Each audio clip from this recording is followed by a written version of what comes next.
Hello. Hello. Hi.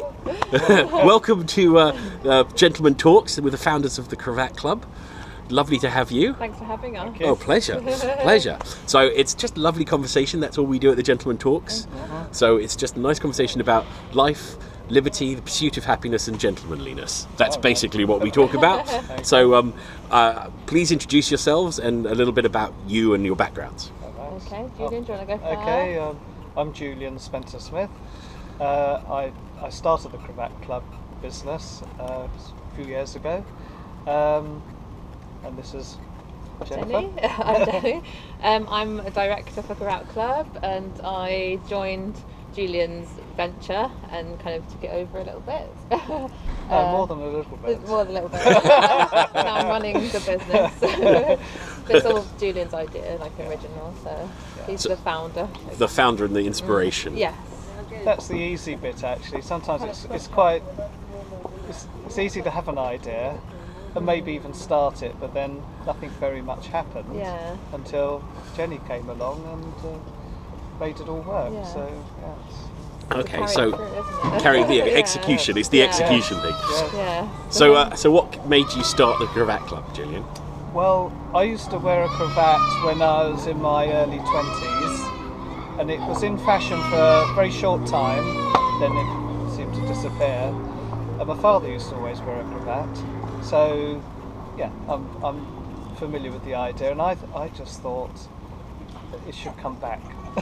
I just had this beer in my bonnet that the fashion should build up again, really, because chaps not wearing ties so much, and there's an obvious niche, literally Yes. a place, a missing hole. There is a gap, isn't there? Yes. Gap in the market.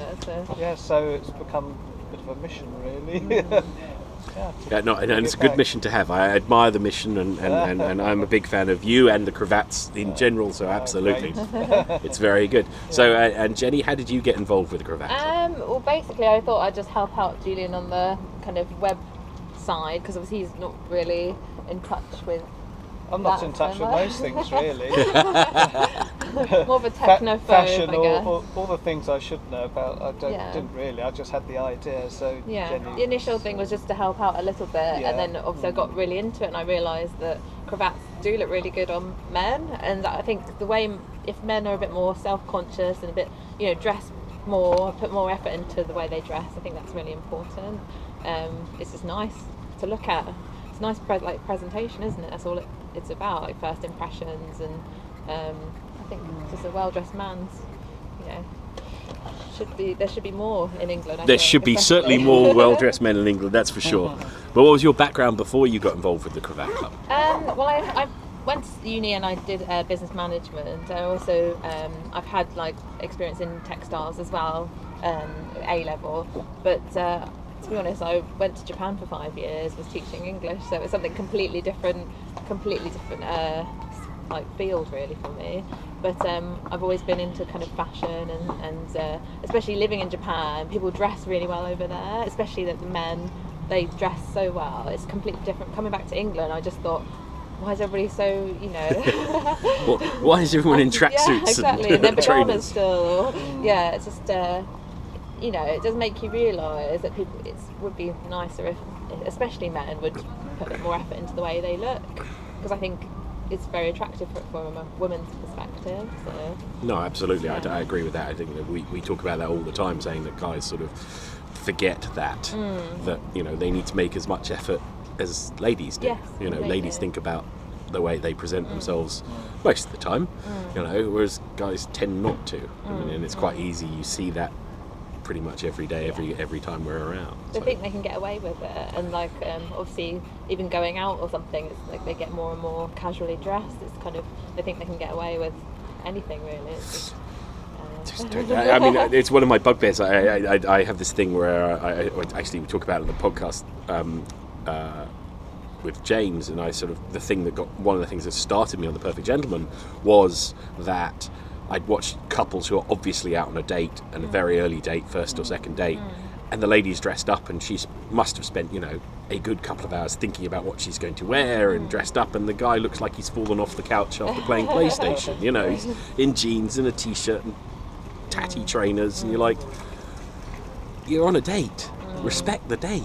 You know, just make a little bit of It's effort. amazing when you go to a good class restaurant and the chaps still, you know, haven't made that much effort. These days they might wear a jacket, but it's usually like only if there's a strict dress code. It seems like they'd only like adhere to it, but if it's not, it's like just see what they can get away with almost, isn't it? So it's quite nice to have that cravat just to lift, you know, the jack of an open shirt look, even if they want to wear jeans, you know, it just sort of pulls it all together, doesn't it? Oh, absolutely. I think you instantly respect that person. If they're dressed well, then you instantly think highly of them. Because if someone who's not, you know, a bit more on the casual kind of sloppy side, then you kind of instantly, you know, it's a different kind of opinion of that person, I guess. No, I think that's true. I think you, the way you dress, well, we talk about all the time, the way you dress has an instant effect on people. People tend to think about you very quickly in a certain ways by the way you dress. They treat you differently, I Yeah, think. very much so. Yeah, absolutely, all the time. So the inspiration for Cravat Club with you and your father. So and Jenny comes along and Kind of takes over. Yeah, Take- established a bit to a more. different level. so you've been going what 3-4 years Well, now? no, it's probably been like officially it's been 2 years, so 2.5 years I think. So we kind of said officially it's established in 2014, but 2013 was when I obviously started working on your website and so on. But it's just 2014 is when we felt that this was Cravat Officially, Club. Yeah, officially. Yeah, and Well, had its became own a identity proper really. limited And company, what's that? 2014. Yeah, 2014, February. yeah. Oh wow! So only 2 years, and to go so far in 2 years. Yeah, it's 2 years. So. It's fantastic. Well, it's a bit of a change, isn't there, from Yes, you how want it it to first happen started. faster. Yeah, I'm just very impatient. So I want things to happen quickly, whereas Julian's more like kind of more horizontal. It's quite happy to let it tick along. Yeah. Yeah, but, So, yeah. so it's a good thing we got Jenny to push things on. To push things on, Now we've sold to over 40 countries, so since I started anyway. So. And what's your biggest markets? Of course, it's the UK, but outside the UK, it's the US. The US is like we've got so many orders from them, haven't we? So yeah, the US and Canada, Australia, and then a lot of European countries as well, like France and Italy and Spain, and yeah, could go on. Really. And what do you find the age demographic for it is? It's quite wide because obviously the way I'm marketing it is more with the kind of younger twist to it, rather than being too oldie worldy. I wanted to make it a bit more upbeat and to appeal to like a younger generation. The reason is because obviously I want younger men to kind of think about the way they dress. Yeah. And so our market ranges from men in their 20s to men in their 90s. So that is how wide our market is. Nicholas Parsons. The great Nicholas Parsons, Yeah. Yes, he's one of us. Yeah, well, and then so when you consciously chose to target the younger market, is that to expand the market, or do you think? Yeah, because I think even older chaps, it wouldn't like deter them from buying a cravat just because we've got a younger model, you know, modelling the cravat. I think it's not an issue at all. So, you know, and I think it's good to try and make it a bit more edgier, a bit kind of, you know, to show that cravats are cool, not just for the older gentlemen. So, and what inspires your designs? Because your designs are fantastic. You have a wide range of designs, and you have limited edition runs and all sorts of stuff. Yeah, I quite like lots of different things. I like variety, and I'm very fickle because I like lots of different things. So I think it's nice to have a nice range of designs just to suit everybody, because obviously the market's so wide. You know, some for the more classic gentlemen, and some for the more, you know, a bit more adventurous. And you know, I think it's good to have variety. So rather than be very limited with our selection, I think it works well because we end up with repeat buyers who just keep coming back for more and more, which is nice. They get a massive collection of our cravats. So. You use your Japanese experience. Oh yeah, for the pocket squares and also the cravats as well, and Oh, that's cool. So, Abby, and do you just have set designers you work with, or do you just kind of go, oh, I like your stuff, do you want to do stuff I for work us? with certain designers, and then also we also get things from the archives from the silk mills as well, and use them, but like obviously with different colourways and so on, and like slightly tweaking it. So that's how we do. Cool. I apologise up front for the interesting screaming noise from the children that is throwing a tantrum. In our we thought we'd go outside for a lovely sunny day, and then we were disturbed by screaming children. Hopefully he'll calm down. We can but hope. We can but hope. So so Julian, what inspires your? I mean, do you think yourself as a fashionable, trendy guy? No, not at all. No. I mean, I will. I feel it feels good to actually dress up a bit if I'm, out for a special occasion. In my everyday life, perhaps I probably don't wear a cravat and a jacket, but no, it's nice. I don't know, everyone comments when I'm wearing a cravat, if I go to a social function, you get noticed, and it lifts your spirits a bit, it makes you feel good. It's nice to get a compliment, isn't it? Yeah. It's always good to get a compliment, absolutely. Yeah, no. Well, every time I seems to be moved on the screaming child.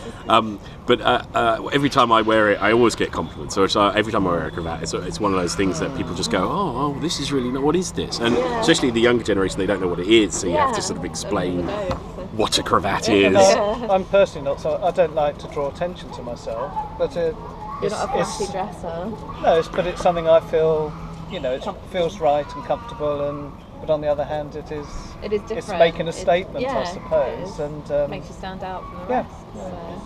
I feel good about them. Yeah. No, I love it. I think it's great, and I know that we started the Cravat Friday trend, and it seems to keep going. I know. Well, I try and make sure that I'm wearing one today, but I try and make sure every Friday, if I'm stepping out, I'll wear a cravat, and then people tend to go, "Oh, really? Yeah. Right? Okay." So, didn't you know it's Cravat Friday? I do.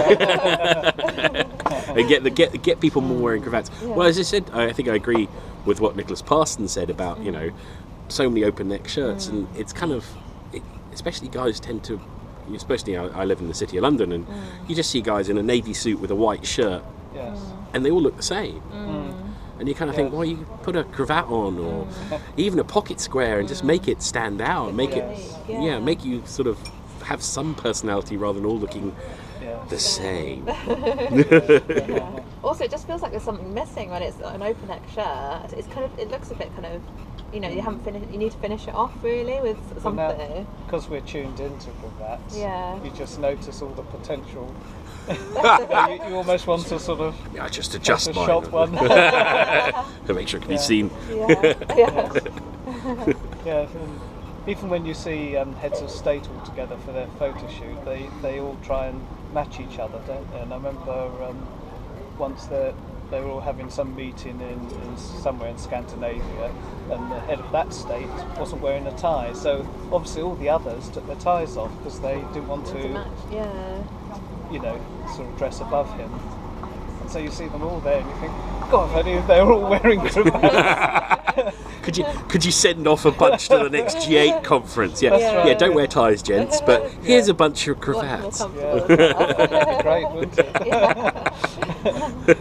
I think it would be great. Yeah, no, I think it would be really good. Get Cravat 8. Get Angela Merkel wearing one. No, I think that's a good idea. I like that. So you start with cravats and went into pocket squares. Yes.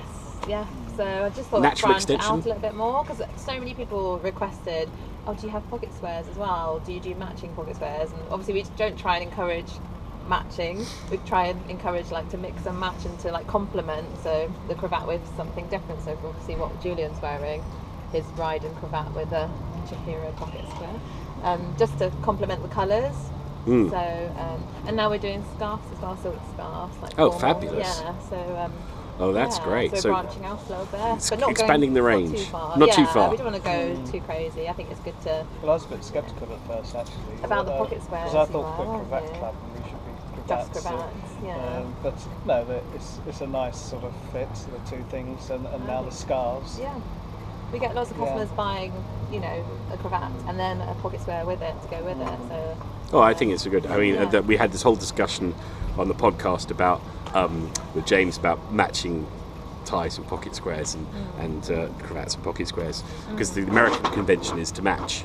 Oh. So the exactly. so the American convention is to match your pocket square with your tie or your cravat, and the European one is to contrast generally, or be in the same complement. Yeah. So it's kind of one of those things. So that's why you get loads of Americans going, please give us the matching pocket square, and it's an interesting thing. I do both, and I kind of depends on my day, but I generally, I wear everything tonally correct anyway, so my socks tend to match everything else that I wear. Maybe it's your personality. It's my personality, so there we go. So, I mean, obviously it's fine, I think, especially for like weddings, for example. We get a lot of people buying cravats for weddings, and obviously they want a matching pocket square to go with that. So I think that looks very nice, isn't it? So obviously there's a time and a place maybe for matching pocket squares and cravats. Oh, absolutely. Yeah. I'm just going to get up my 10 gentlemanly questions, which we ask every interviewee. Okay. So, you have to answer them. well, the ladies and gentlemen, you can answer. It's unisex. We're very good at this. Oh. So you can answer individually. Okay. So, what makes or embodies a gentleman for you? You can answer You that. can answer that. Obviously personality, the way, it's not necessarily exactly the way someone looks. I think it's just the personality of a gentleman. Obviously the way someone treats others, I think. And for you, Julian? I think it is that respect for other people. Yeah. Summarise it. Really. Obviously you can look good, but I think you can still not be a gentleman even if you look good. Does that make sense? I think you need to have the personality of, like chivalry and being kind to others and thinking of the others first, putting others before you. I think that's kind of being like a gentleman, isn't it? And following on from the chivalry question, so the next question is, I'll ask you first. Okay. So what's the most romantic thing you've ever experienced or has ever been done for you? I should probably say something that my husband did for me, obviously. Otherwise I might get in trouble. Oh gosh. Oh well, that's really difficult. There's been quite a few nice romantic things that have happened, but not necessarily with my husband, but including him as well.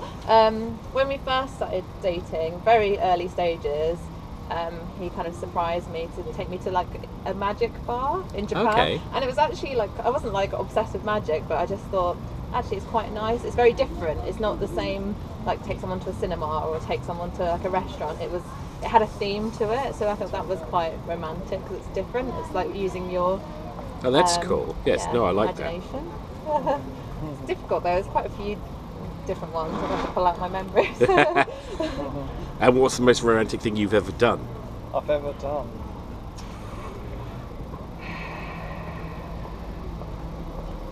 Do you remember? Well, again, it was. I don't know. I mean, I suppose proposing to my then wife, but of course we're no longer together, so it makes it a tricky thing to Well, it was talk romantic about. at the time. It was romantic at the time, yes, it was, and it was in a very unlikely place actually. It was probably a do-it-yourself store or something like that. I think the most romantic things tend to be like if the guy has thought about something very different and very unique, rather than doing something that's very bog standard and very much like the thing that you see all the time on, I don't know, television or something that everybody else has done. Like, things like go to this particular restaurant or go to this particular, or cinema or something like that. If they do something that they've used their imagination and they've used their own kind of ideas, and I think that's romantic. So. Good, excellent, I agree with that. If you could bring, both of you in business, so if you could bring one gentlemanly trait into business, what would it be? Well, from my point of view, it's honesty, I think, really. It's, my business, I restore paintings, and no one's ever complained about the work I've done, but somebody did have a little bit of a gripe, and it was unjustified. So I said, well, don't pay me, just walk away, I've done a good job, but, there's the door, sort of thing. So it's, I'm very confident in what I do, and I know I'm doing a really good job all the time. So I'm quite taken back if someone actually, on this one occasion, says, well, I'm not too happy about this, and it's, don't pay for it. That's very good, very noble. And for you, Jim? I think maybe like dedication, like for the business, so like not giving up on it, and I don't know, to keep the motivation up. I don't know if that's necessarily gentlemanly, but I just think dedication. That's good. No, dedication is one of our watchwords. Determination, Okay, well, dedication. there you Yeah, no, absolutely. There you go. So, Julian, I'll ask you this one first. What element of grooming is important to you? Grooming.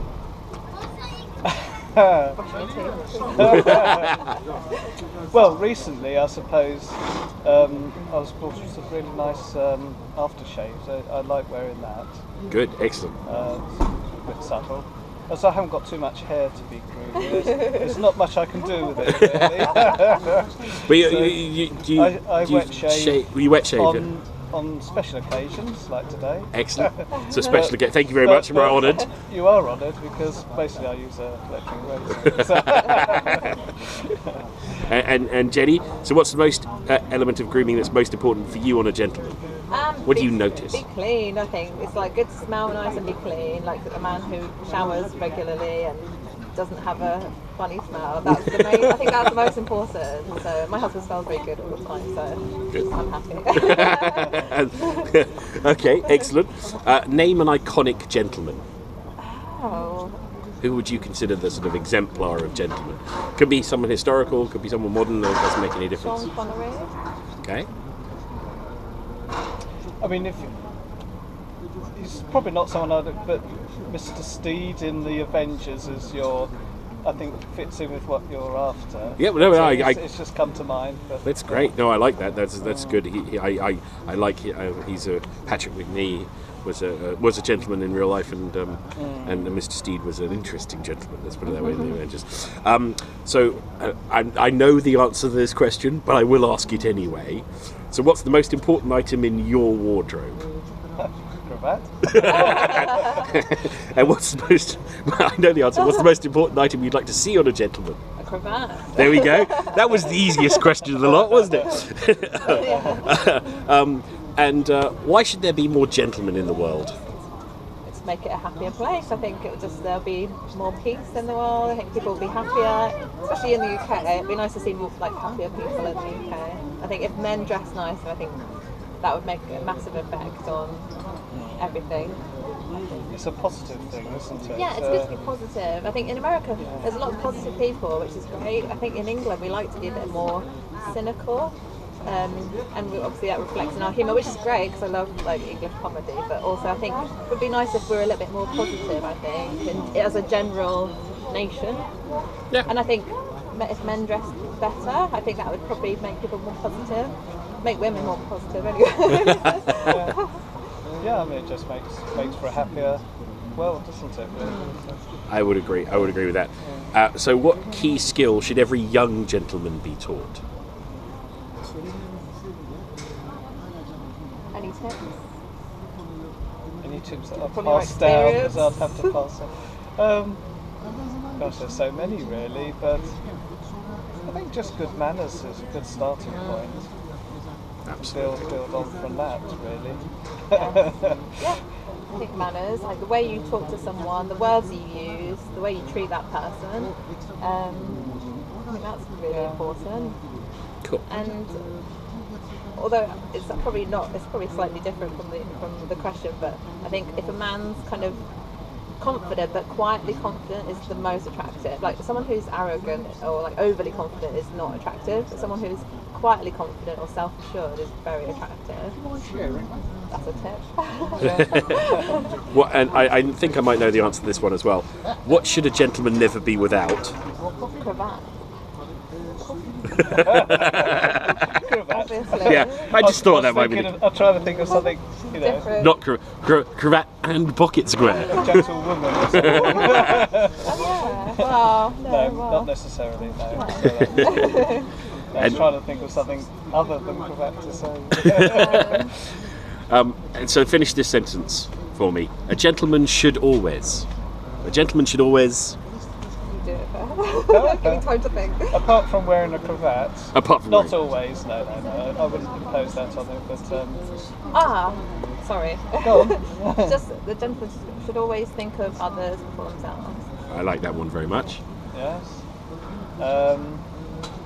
for Jenny's point of view, it should always be clean and smelling nice. Yeah, so hygiene is important. Hygiene, yes, Yeah, good that's hygiene. just obviously a very fundamental thing, but I'm sure it can be like forgotten, or men can probably mislay it a little bit. Not actually. Wonderful.